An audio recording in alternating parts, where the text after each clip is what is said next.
Hello you guys, welcome to my mini blog. ಇವತ್ತು ಮಹಾಶಿವರಾತ್ರಿ ಆದರೂ ನಮಗೆ ಕೆಲಸ ಮಾಡೋದಂತೂ ತಪ್ಪಿಲ್ಲ. ಯಾಕಂದರೆ ನಮ್ಮ ಕಂಪನಿಯಲ್ಲಿ ಮಹಾಶಿವರಾತ್ರಿಗೆ ರಜಾ ಇಲ್ಲ.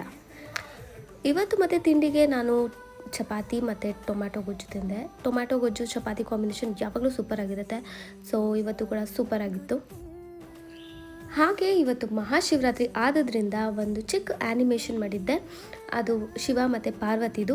ನನ್ನ Instagram page doodles of Subba Subbi, ಅಲ್ಲಿ ನೀವು ಹೋಗಿ ಅದನ್ನು ಚೆಕ್ ಮಾಡ್ಬೋದು. ಮುಂದೆ ನಾನು ಸ್ವಲ್ಪ ಕೆಲಸದಿಂದ ಬ್ರೇಕ್ ತೊಗೊಂಡು ಹಾಲು ಮತ್ತು ಡ್ರೈ ಫ್ರೂಟ್ಸ್ನೆಲ್ಲ ತಿಂದೆ.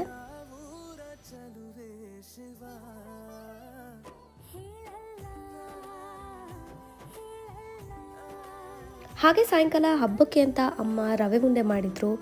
ತುಂಬ ಟೇಸ್ಟಿಯಾಗಿತ್ತು. ನನಗೆ ನಮ್ಮಮ್ಮ ಮಾಡೋ ರವೆ ಉಂಡೆ ಸಖತ್ ಇಷ್ಟ ಆಗುತ್ತೆ. ಇದಿಷ್ಟು ಇವತ್ತಿನ ಮಿನಿ ವ್ಲಾಗ್. ಮತ್ತೆ ಸಿಗ್ತೀನಿ. Take care. ಬಾಯ್ ಬಾಯ್.